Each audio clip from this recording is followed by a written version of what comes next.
हाय, मैं डॉक्टर अजय कुमार अपने YouTube channel में आप सभी का स्वागत करता हूं। आज हम डिस्कस करने जा रहे हैं कुछ होम्योपैथिक रेमेडीज जो डे टू डे लाइफ में आपके घर में काम आने वाली है। प्रायः बच्चे गिर जाते हैं, चोट लग जाती है या बुजुर्ग भी गिर जाते हैं। तो ऐसी इस कंडीशन में जब नॉन सर्जिकल केसेस रहें, जहाँ सर्जरी की कोई आवश्यकता नहीं है, उन सभी स्थितियों में हम होम्योपैथी से बहुत अच्छी ढंग से इलाज कर सकते हैं और पेशेंट को बहुत जल्द राहत दे सकते हैं। जैसे आपको स्प्रेन हो गया, माने मोच लग गई, आप चल रहे हैं मोच लग गई, आप चल रहे हैं गिर गए, आपके सर में चोट लग गई, या आप चल रहे हैं आपके पैर में कांटी गिर गया, कहीं धक्का लग गया, आपका शरीर छिल गया, वहाँ से ब्लड आने लगा। इन सारी परिस्थितियों पे हम चर्चा करेंगे और कुछ होम्योपैथिक रेमेडीज की चर्चा करेंगे। So this series is going to be very interesting one, in which we'll discuss in the first part few remedies, 4 से 5 रेमेडीज की मैं इस पार्ट में चर्चा करूंगा, अन्यथा यह जो वीडियो है काफ़ी लंबा हो जाएगा।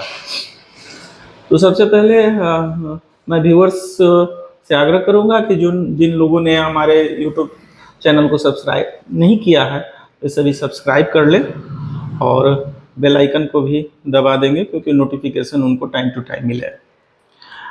और हमारे वीडियोस पे कमेंट ज़रूर करें, जिससे पता चल पाए कि आपको क्या चाहिए, ताकि अगले लेक्चर के लिए उन सभी चीज़ों की तैयारी हो सके। तो फर्स्ट रेमेडी जो हम चर्चा करेंगे इसमें वो है अर्निका। अर्निका मोंटाना एक ऐसी दवा है जो सभी घरों में पाई जाती है, और प्रत्येक घर में अगर बच्चा गिर जाता है, चोट लगता है, तो सबसे पहले माँ उसको अर्निका मोंटाना ही देती है। लेकिन उन्हें ये पता नहीं होता है कि अर्निका मोंटाना किस आधार पे देना चाहिए। होम्योपैथी एलोपैथी की तरह यूज नहीं की जाती है कि कोई बीमारी हुई और उसकी दवा हमने दे दिया। यहाँ पे सिम्टम आधारित यह पद्धति है, और जब तक वो सिम्टम नहीं मैच करेगा वह दवा काम नहीं करेगी। तो हम देखते हैं कि अर्निका को हम कैसे यूज करेंगे।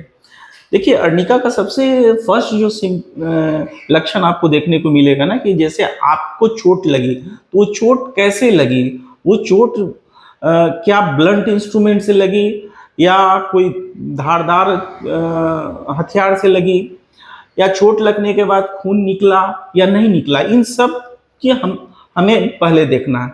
तो अर्निका उन सारे केसेस में जहां शरीर का स्किन पे स्क्रैचेज नहीं आए, उसमें कोई लेसरेशन नहीं हुआ है, स्किन इंटैक्ट है, और चोट आपके शरीर के अंदर लगी, मोस्टली मसल पार्ट में लगी या ब्रेन में लगी, और उसके बाद क्या होता है कि वहां पे आपको इन्फ्लामेशन हो जाता है।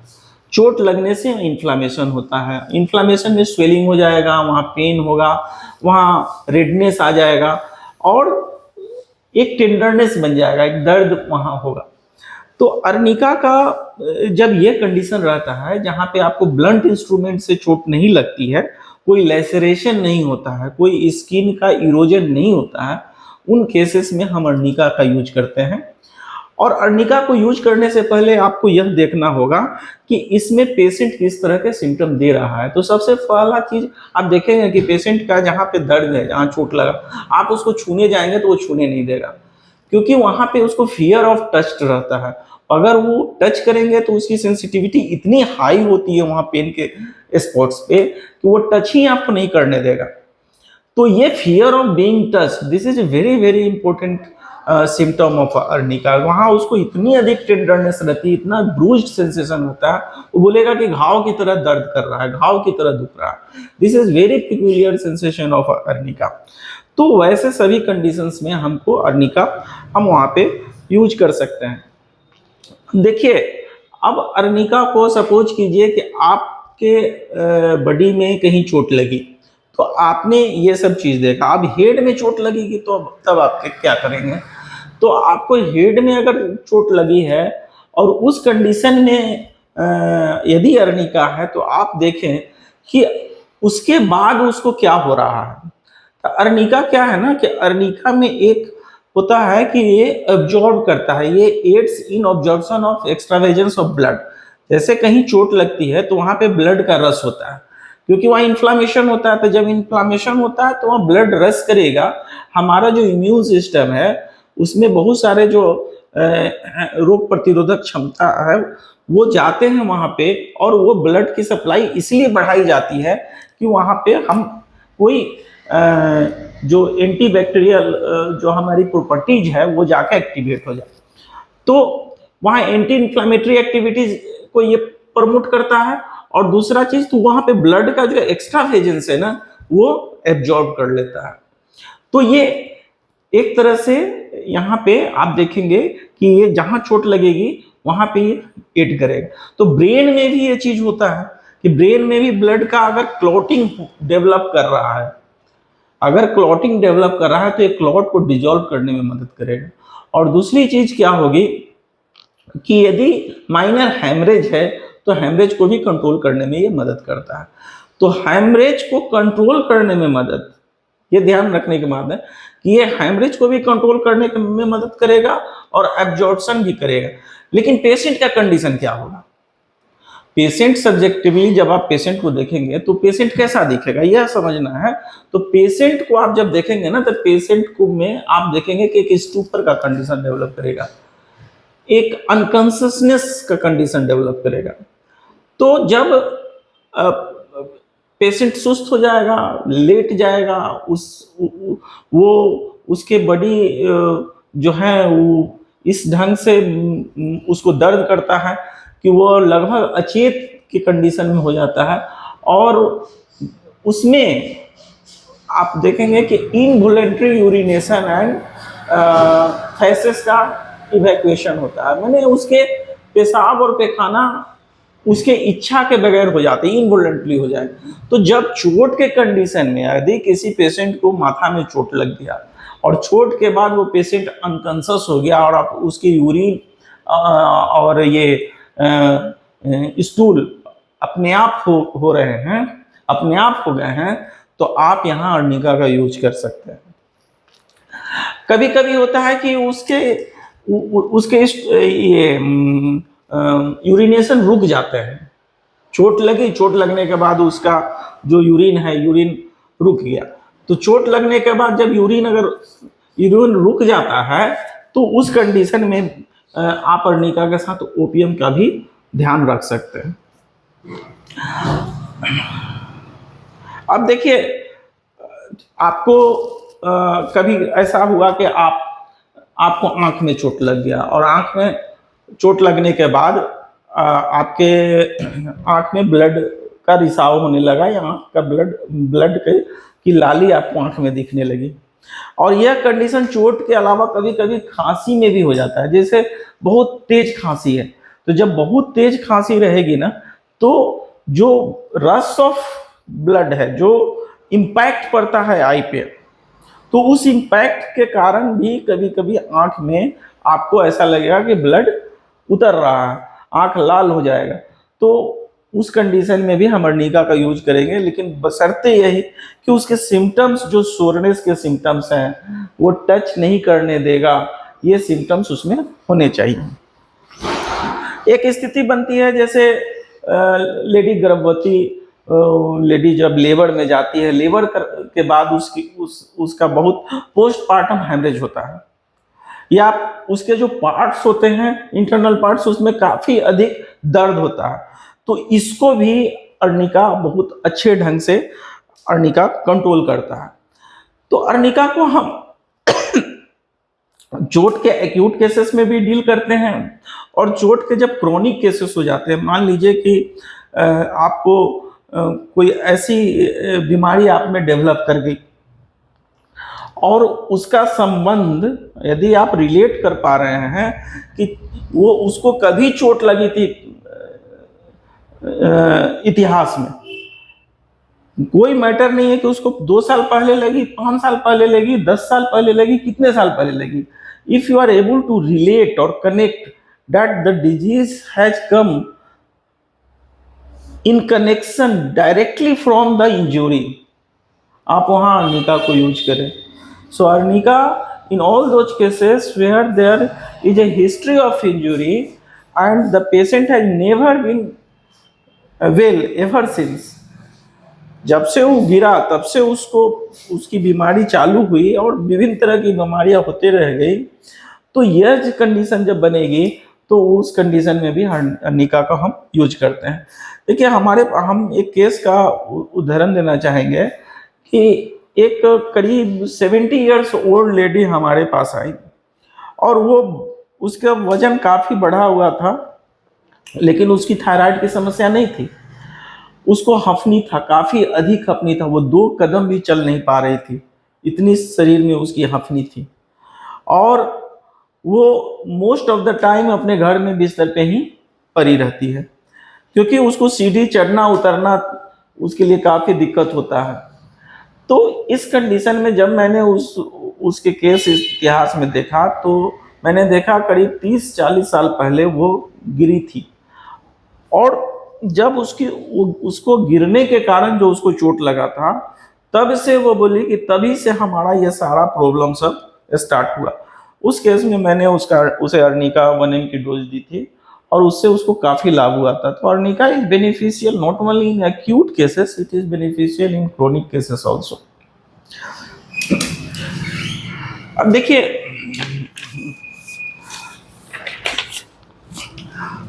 यदि हमने बताया कि अर्निका के जो चोट होते हैं ना, वो अर्निका के चोट मोस्टली जहाँ मसल्स अधिक होते हैं, मसल्स का जो चोट होता है उसमें काफ़ी अधिक हम लोग अर्निका को यूज करते हैं और भी जगह यूज करते हैं। लेकिन यदि वैसे जगह पे जहाँ मसल्स कम हैं और बोन की प्रोमिनेंस है, वैसे जगह अगर हमको चोट लगता है, सपोज कीजिए कि इस जगह या चोट लगा या इस जगह चोट लगा, हिप पे अगर चोट लगा तो वहां मसल्स अधिक है, यहाँ चोट लगेगा तो मसल्स अधिक है, लेकिन अगर यहाँ चोट लगा तो यहाँ मसल्स कम है। तो अगर ऐसे जगह चोट लगता है तो इसका डायरेक्ट इम्पैक्ट आपके मसल्स पे न पड़ के बोन पे पड़ता है।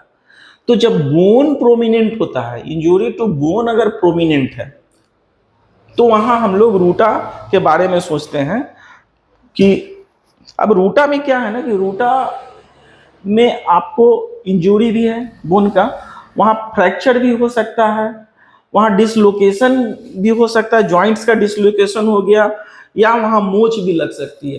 तो इन सभी केसेस में हम रूटा को यूज करते हैं।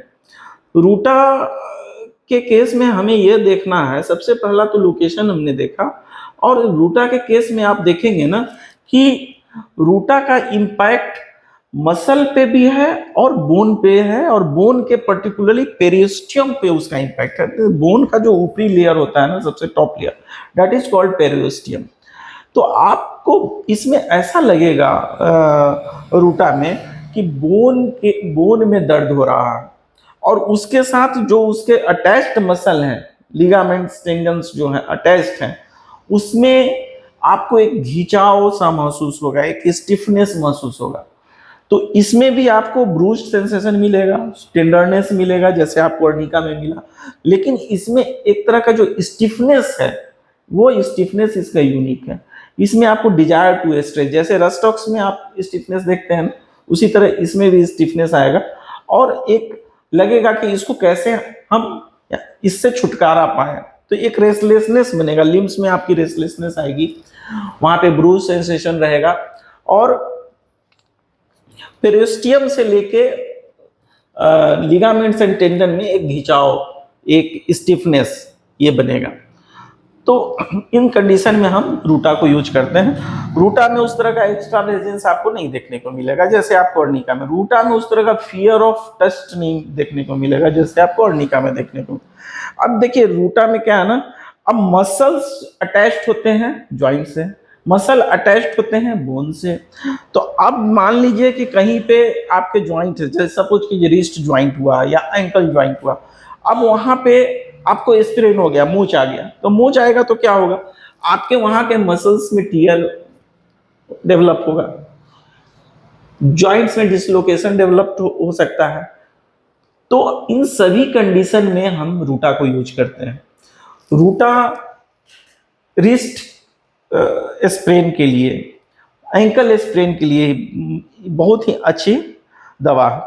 अब देखिए, अभी आपको सपोज कीजिए चोट लगी, और चोट आपको सपोज कीजिए छाती में लगी, तो छाती में क्या होता है, ये रिब्स है, रिब्स मसल्स यहाँ पे कम होते हैं, पेक्टोरल मसल्स की थिकनेस उतनी अधिक नहीं होती है। अब कोई एथलीट है या कोई बॉडी बिल्डर है तो उनकी बात अलग है, लेकिन जेंट्स में खासकर वहां पे मसल्स कम रहेंगे और उनको अधिक छाती में चोट लगती है, और छाती में चोट लगने के बाद एक वहां पे उनका थाइसिकल कंडीशन डेवलप हो जाता है, माने थाइसिस डेवलप हो जाता है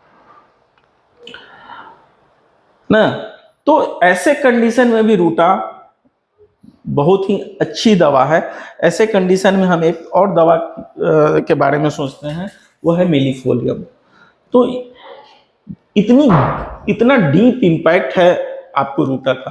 अब बहुत सारे स्टूडेंट्स क्या करते हैं ना कि कम रोशनी में पढ़ते हैं, डिम रोशनी में पढ़ते हैं, या लेडीज जो सुई धागा का काम करती हैं वो बहुत बारीक काम करती हैं, जैसे सोनार, छोटे छोटे जो बारीक काम करते हैं, चाहे घड़ी वाला जो है आपका आंख में लगा करके वो जो देखता है, देख करके घड़ी बनाता है, वो भी बहुत बारीक। तो इन सभी बारीक कामों में क्या होता है ना कि आई में स्ट्रेन पड़ता है।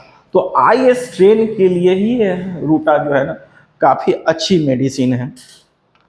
कभी ऐसा होगा कि आपको चोट लगी या चोट लगने के बाद कॉन्स्टिपेशन डेवलप हो गया, तो उस कंडीशन में भी रूटा अर्निका के तरह ही बहुत इंपॉर्टेंट मेडिसिन है। आपको वहां पे देखना होगा कि उसका सेंसेशन किस ढंग का है और उसके स्टूल किस ढंग के हैं। अब अर्निका का stool mostly ribbon like stool होता है, वो आपको रूटा में आपको क्या देखने को मिलेगा कि उसमें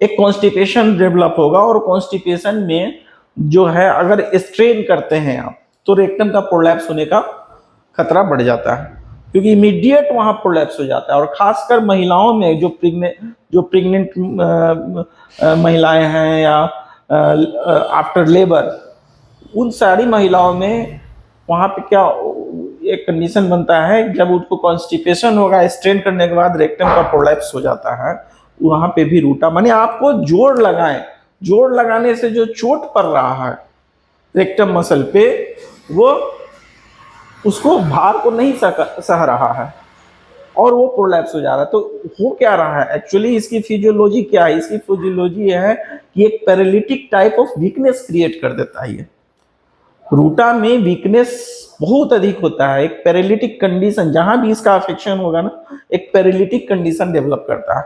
तो उसके कारण क्या होता है कि आपका यह जो है रेक्टम प्रॉपर वर्क नहीं कर पाएगा, उसमें स्ट्रेंथ नहीं रहेगा और वो प्रोलैप्स कंडीशन में चला जाता है। और यही चीज ब्लैडर में भी होता है, जब आप उसको यूरिन को होल्ड कर लेते हैं ज्यादा देर, तो वहां पे एक चोट की कंडीशन हो जाती है, वो पैरालिटिक कंडीशन, वो आपको यूरिन करने में आपको दिक्कत, या तो इनवॉलंटरी यूरिन हो जाएगी या यूरिन का रिटेंशन हो जाएगा। तो इस कंडीशन में भी हम रूटा को काफी अच्छे ढंग से यूज करते हैं। अब देखिए, यदि अभी हमने चर्चा की मसल्स पे, बोन पे, अब रूटा के समानांतर यदि आपको इस मसल पे चोट लग रही है तो रूटा के समानांतर ही एक मेडिसिन है रस्टॉक्स। रस्टॉक्स में क्या होता है ना कि रस्टॉक्स में भी लिगामेंट, टेंडन, बोन पे अच्छी, जॉइंट्स पे इसकी अच्छी पकड़ होती है, और उसमें स्प्रेन के बाद रस्टॉक्स फर्स्ट मेडिसिन के तौर पे हम लोग यूज करते हैं। बशर्ते उसका एक सेंसेशन है, ये उसके एक इंपॉर्टेंट सेंसेशन है। आपको लगेगा क्या कि जो हमारा बोन से जो अटैच्ड मसल है वहां पे वो उससे हट गया है, जैसे चाकू से लेके कोई छील देता है ना, बोन से, बोन पर से हटा दिया, एक मसल्स का लेयर जैसे हटा दिया, उस ढंग से आपको वहां पे सेंसेशन आएगा। और बाद बाकी स्टिफनेस, रेस्टलेसनेस आपको बनी रहेगी। आप एक तरह से एक जगह पे एक पोजीशन में नहीं रहेंगे। जैसे आप पार्ट्स ऐसे मान लीजिए कि सपोज कीजिए कि मुझे यहाँ पे स्ट्रेन हो गया, इस जगह पे है ना, एल्बो स्ट्रेन हो गया, तो मैं इस पोजीशन में बहुत देर तक नहीं रह सकता। मैं कुछ देर के बाद ऐसे करूंगा, फिर कुछ देर के बाद ऐसे करूंगा, फिर कुछ देर।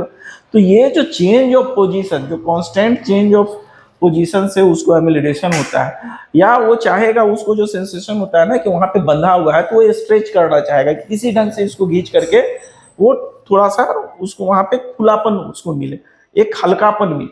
तो रस्टॉक्स में भी रेस्टलेसनेस, रस्टॉक्स में restlessness plus change of position से amelioration, this is very important of rhus tox. अब हमने मसल्स एवं बोन की चर्चा की। आप सपोज कीजिए कि आपको चोट यहाँ पे लगी, या पैर के हील में लगी, पैर के टो में लगी, तो या आपके नाखून यहाँ पे ऐसे प्रेस्ड हो गए, यहाँ पे आपको कस के चोट लग गई। तो बहुत जगह जहाँ पे नर्व सिंडिंग है, जहाँ नर्व्स का प्रोमिनेंट है, सपोज कीजिए आपके जो स्पाइनल कोड है, स्पाइनल कोड में चोट लग गई, तो जहां जहां नर्व्स प्रोमिनेंट है, नर्व्स की इंडिंग है, मसल्स जहां नर्व्स ओपनिंग या इंडिंग बहुत अधिक है, उन जगहों पे अगर चोट लगती है तो हम दो मेडिसिन के बारे में सोचते हैं। First is ledum and second is hypericum. अब कैसे डिफ्रेंशिएट करेंगे? जैसे लीडम का अगर पेशेंट रहेगा तो उसको जो चोट लगेगी उसका चोट लोकलाइज्ड चोट होगा, माने उसको दर्द का सेंसेशन सिर्फ वहीं तक होगा। लेकिन हाइपेरिकम में अगर का पेशेंट रहेगा तो चोट के बाद उसका जो सेंसेशन ऑफ पेन है that is transmitting, radiating type का होगा, वो रेडिएट करेगा from one place to another place. अब सपोज कीजिए यहाँ चोट लगी मुझे, तो अगर लीडम का केस रहेगा तो सिर्फ इतना दूर में ही हमको देखना है, इतना दूर में ही पेन होगा। लेकिन अगर हाइपेरिकम रहेगा तो यहाँ से पेन रन करके यहाँ पे चला जाएगा। तो this is the basic difference. ये हर जगह होगा, पैर में भी होगा, पीठ में भी होगा, मैंने अगर स्पाइनल कोड में चोट लगा। लेकिन first important thing is that where the injury has taken place. तो इस केस में हमको वहां पे लीडम और हाइपेरिकम के बारे में लीडम का केस में क्या होता है ना कि लीडम में आपको पिंच टाइप का, जैसे किसी को कोई इंसेक्ट ने बाइट कर लिया या कोई कील गथ गया, आप चल रहे हैं, कोई पत्थर का टुकड़ा आपके पैर में धंस गया और वहां पे उसने नर्व्स को इंजोर कर दिया। तो ये जो पॉइंटेड इंजुरी, पॉइंटेड इंजुरी, इस चीज वर्ड को ध्यान रखेंगे, पॉइंटेड, जहां भी पॉइंटेड इंजुरी है वहां पे लीडम को फर्स्ट सोचना है। ठीक, तो पॉइंटेड इंजुरी में क्या होगा कि वहां पे आप देखेंगे कि वो पेशेंट में वहां पे दर्द बनेगा, ठीक है, और वहां पे एक डिस्कलरेशन आ जाएगा। डिस्कलरेशन कैसा हो जाएगा कि वहां पे उसको कालापन पड़ जाएगा या ब्लू स्पॉट्स हो जाता है, और वहां पे उसको छूने से पिंचिंग सेंसेशन रहेगा। तो ये अगर आप छुएंगे तो उसको, उसका पार्ट्स जब छूने से आप देखेंगे कि वो पार्ट्स में ठंडक है, वहां गर्मी नहीं है। अर्निका में आपको गर्मी नहीं मिलेगा, लेकिन यहाँ पे आपको वो छूने से ठंडक मिलेगा, वो पार्ट में ठंडापन रहेगा। लेकिन पेशेंट को अंदर से गर्मी महसूस होगी और वो चाहेगा कि किसी ठंडे चीज में इसको डुबाए। जैसे अगर पैर में अगर उसकी चोट लगी है तो उसको ठंडे बर्फ के पानी में उसको डुबाने से आराम मिलेगा, लेकिन आपके छूने से वो पार्ट्स ठंडा लगेगा। जैसे आप सिकेल कोड में देखते हैं, जैसे आप कैंपर में देखते हैं, तो subjectively patient feels some warmth there, but objectively if you touch that part, touch that injured part, you will have feeling of cold. This is very peculiar of ledum. अब लीडम में जैसे ऐसा भी होता है कि कभी कभी आपकी चोट लगी, आपने अर्निका दे दिया, अर्निका देने के बाद पेशेंट का सब इन्फ्लामेशन खत्म हो गया, लेकिन वहां पे स्पॉट्स काला बना हुआ है, वहां पे भी लीडम काम करेगा, वहां पे भी। और इस जगह पे जहां पॉइंटेड पेन है, इंजरी हो गई और वहां पे ब्लैक स्पॉट डेवलप कर गया। अब देखिए इसकी फिजियोलॉजी क्या हो रही है यहाँ पे the supply of blood is, वहां पे ब्लड की सप्लाई कम हो गई। तो when the blood flow is less, nerves, वहां पे नर्व्स का इंजरी हुआ और नर्व्स की इंजरी के कारण क्या हो रहा है, वेसिकुलर जो चेंजेस हो रहे हैं कि supply of blood flow is less there, तो इसी कारण वहां कोल्डनेस डेवलप कर जाता है। But patient subjectively feels hot and that's why he wants to immerse that part into cold thing. अब ये रूमेटिज्म के केसेस में भी आपको देखने को मिलेगा, और सब जैसे जॉइंट्स के पेन में भी आपको देखने को मिलेगा, हील के पेन में देखने को मिलेगा। इसके हील जो होते हैं, इसके जो एंकल होते हैं, खासकर एंकल, फुट के जो एंकल होते हैं ना, बहुत इजीली मुड़ जाते हैं, बहुत आसानी से मुड़ जाते, माने इसको स्प्रेन का एक टेंडेंसी होता है। आप चल रहा है, थोड़ा सा फॉल्स स्टेप हो गया, वो मुड़ गया, वहां पे स्वेलिंग हो गया। तो स्वेलिंग इसकी काफी अधिक हो जाती है, easy tendency to turn ankle होता है, जैसे आपको कार्बोलिक एसिड में कार्बोएनामलिस में देखने को मिलेगा, उसी तरह लीडम में भी आपको होता है। तो वो इजिली स्प्रेन करेगा बहुत, और वहां पे स्वेलिंग डेवलप कर जाएगा, स्वेलिंग डेवलप कर जाएगा, लेकिन पेशेंट को अंदर से बर्निंग सेंसेशन होगा और वो कोल्ड में, उसको कोल्ड से आराम मिलता है। एक और चीज देखने को मिलेगा इसमें कि पेशेंट जब रात में सोने के लिए जाता है तो वहां पे बिस्तर के गर्मी से इसको डिस्टरबेंस पैदा होता है और वहां पे उसको इच होने लगेगा, स्क्रैच करता है वहां पे।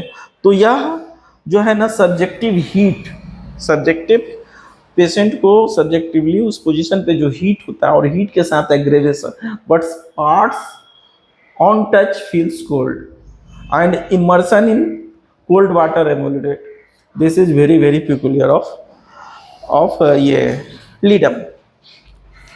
अब हम एक और मेडिसिन देखेंगे जिसमें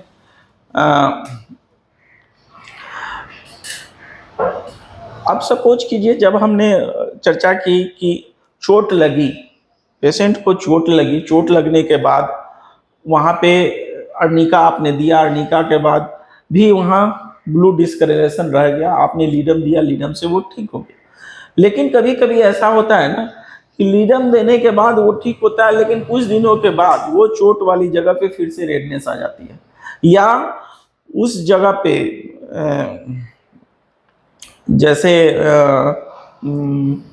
आपको साइकाट्रिस्ट, कहीं पे घाव हो गया, आपने वहाँ सर्जरी करा लिया, सर्जरी कराने के बाद वहाँ पे कुछ प्राउड फ्लैश रह गया, अब वहाँ पे आपको क्या होता है ना, कुछ दिनों के बाद फिर से रेडनेस या ब्लूनेस आपको डेवलप कर गया।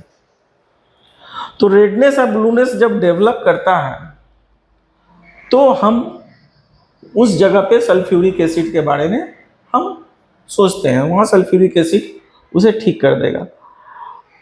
लीडम के केस में क्या होता है ना कि जब आपके ब्लू स्पॉट्स जो रहते हैं ना वो हल्के से ग्रीन में कन्वर्ट होने लगते हैं, जैसे अर्निका के बाद आपने दे दिया ब्लू स्पॉट्स, थोड़ा ब्लैक ब्लू स्पॉट्स बचा हुआ है, अब वो ग्रीन में कन्वर्ट हो गया, आपने लीडम दिया, ठीक हो गया। लेकिन यदि ठीक होने के बाद फिर से वहां पे रेडनेस का डेवलप हो जाए या फिर से ब्लू स्पॉट्स डेवलप हो जाए, तो ऐसे केस में हम लोग सल्फ्यूरिक एसिड के बारे में सोचेंगे। सल्फ्यूरिक एसिड में क्या है कि हेमरेजिक टेंडेंसी होता है, एक बहुत तेजी से ये हेमरेज करेगा, पर बहुत फास्ट, इसका मेटाबॉलिज्म इतना फास्ट होता है ना, यदि आपको चोट लगा, सपोज करो आज आपको चोट लगा, कल और एक सप्ताह के अंदर उस पार्ट्स पे आपको गैंग्रीन डेवलप हो गया, तो उस कंडीशन में हम सल्फ्यूरिक एसिड को यूज करते हैं। अब सपोज कीजिए कि चोट लगी आपको, माथा में चोट लगी, माथा में चोट लगने के बाद पेशेंट क्या हुआ, पेशेंट को आप देखने गए, वो पेशेंट थोड़ा सा अचेत है, उसको पूरा बॉडी में सिंकिंग सेंसेशन हो रहा है, उसको लग रहा है कि माने उसके बॉडी को अगर आप देखेंगे तो देखेंगे कि पूरा बॉडी ठंडे स्वेट से माने परस्पायरेशन से पूरा बॉडी नहाया हुआ।